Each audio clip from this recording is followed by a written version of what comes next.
Hello. Today we're going to be making collage paper crafts. Now, collage paper crafts are one of the simplest paper crafts you can do.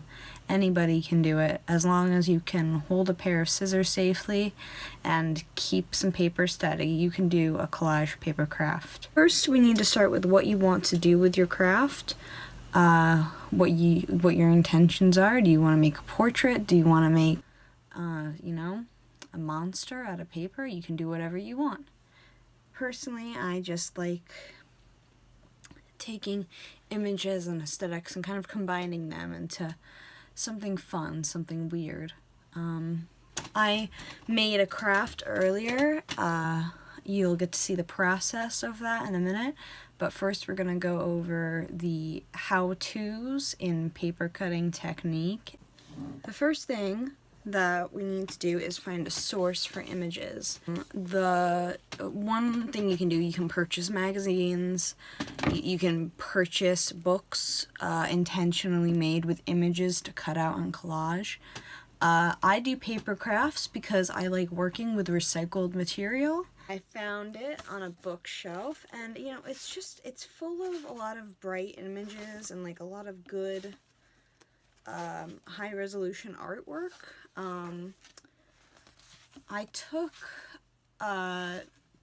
4 pages out of it to make the collage piece I'm going to show you in a couple minutes.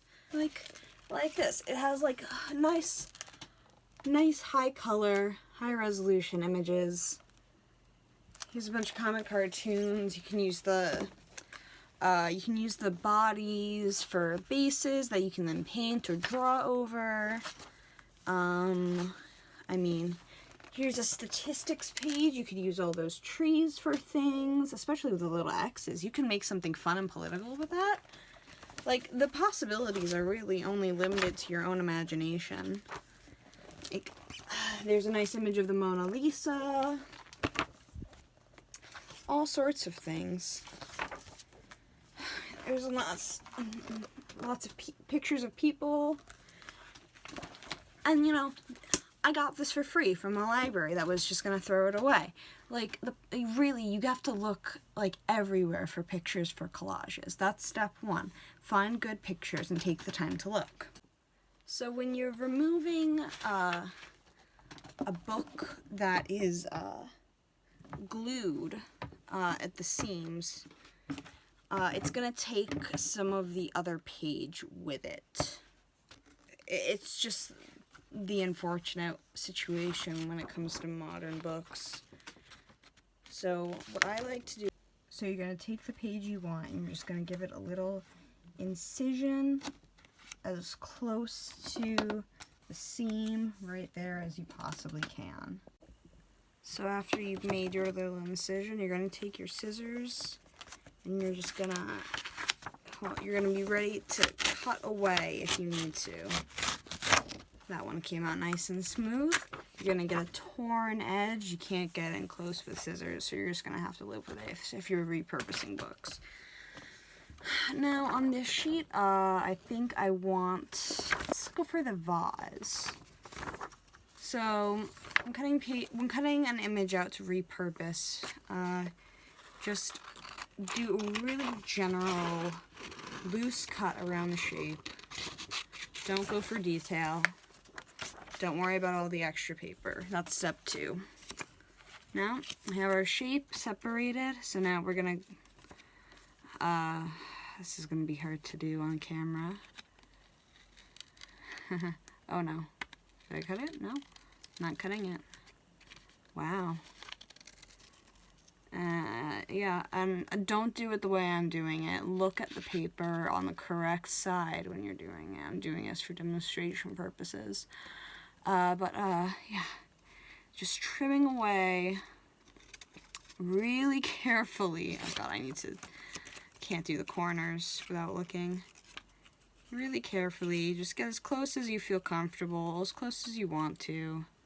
I personally like to recycle this kind of paper. This kind of paper is kind of the plasticky kind. If you want to make paper out of your paper scraps, don't use this plasticky kind of paper. Yeah, and just keep going around. My borders are never really that even, but who cares? It's your art.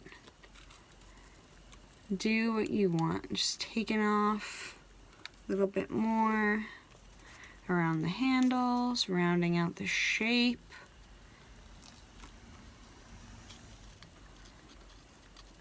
Okay, I got a little close there.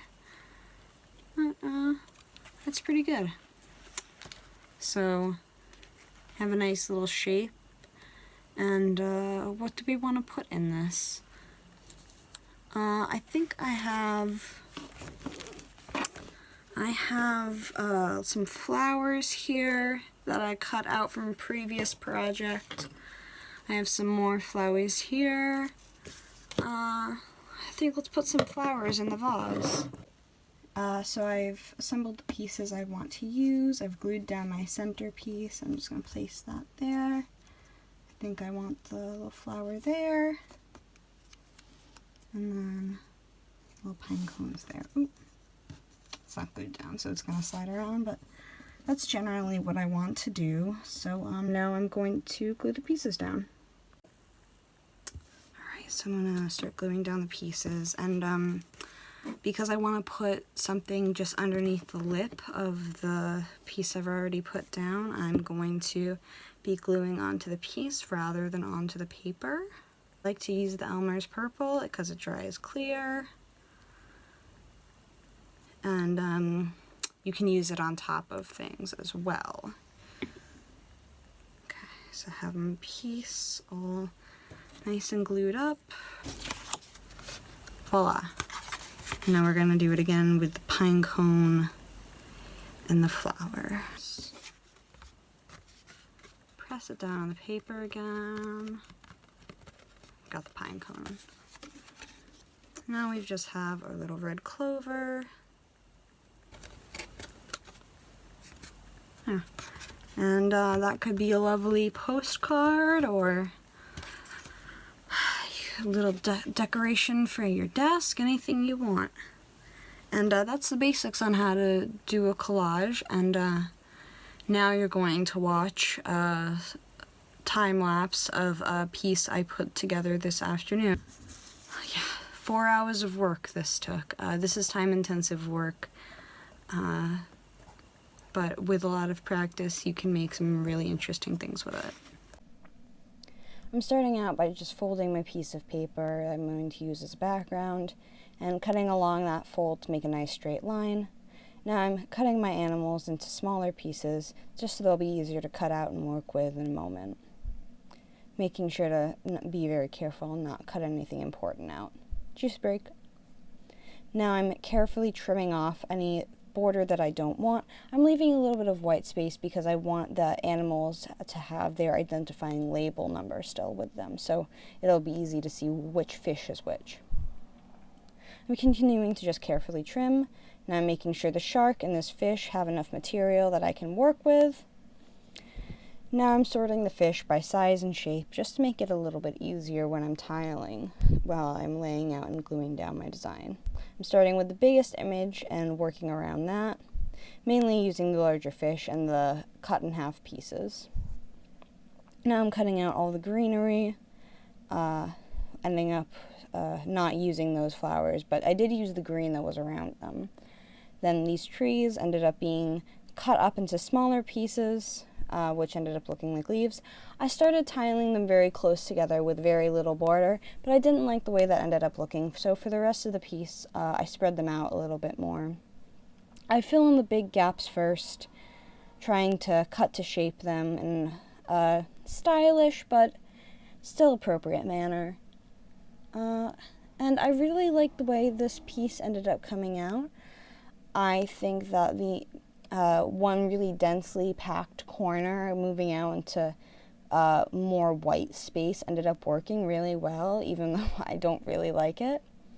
I personally left some overhang with my greenery pieces. If you don't like the way that looks, you don't have to leave overhang in your piece. I think that the messiness adds character to it, but that's just my personal opinion. The only thing I would do differently in the future with this is I would take the really long, large rectangle piece and probably cut it up into a few smaller pieces. But other than that, I'm really satisfied with how this piece came out. There I am just filling in a little green at the bottom. And there it is. Fish in a forest.